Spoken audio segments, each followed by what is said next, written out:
Zeke asked this question, I just didn't hear an answer. The next time that the president says he will or won't do something, why should the American people believe him? I answered that question. I don't have anything else to add. What is your answer? I answered the question. Can you explain it in a way that's understandable? I can't speak to you understanding the question or not, or my answer or not on this. I don't have anything else to say. I'm not going to relitigate this. I did that on Monday for 30 minutes. I went back and forth.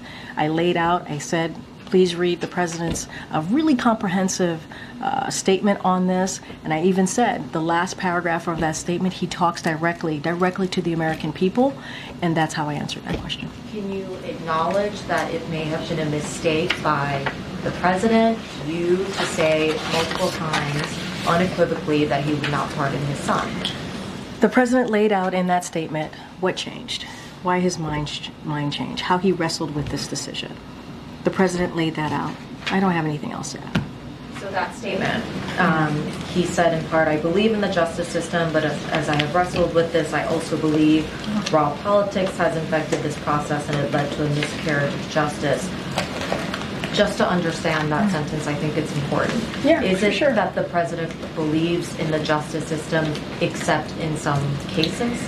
He believes in the justice system. He believes the facts are. Obviously, I talked about the gun charges, what legal experts have said, former prosecutors have all agreed virtually no one would be criminally prosecuted for underlying factors of Hunter's case. I talked about the gun charges, I talked about the taxes, the tax cases, and there are other factors here, what Republicans have said, as they weren't going to let up. I talked about the upcoming sentencing and what Hunter and his family have been through. I talked about the appointees by the incoming president on law enforcement positions, and he wrestled with it. He did. And I also talked about what Jim Clyburn said.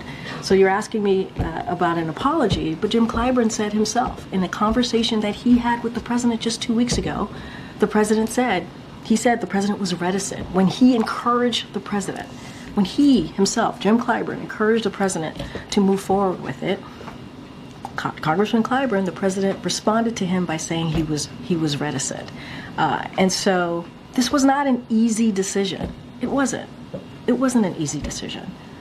It was a lot of circumstances here. And we can't pass over what legal experts and former U.S. attorneys have said on this, and across the country, they've all basically agreed virtually, no one would be criminally prosecuted with felony offenses with these facts. And I have gone through the two important underlying facts of the cases. And, I just don't have anything beyond that to add or to say. I've laid out our thought process. The president has laid out his thought process. And we've talked about the case. We've talked about his thinking. And I just don't have anything beyond that.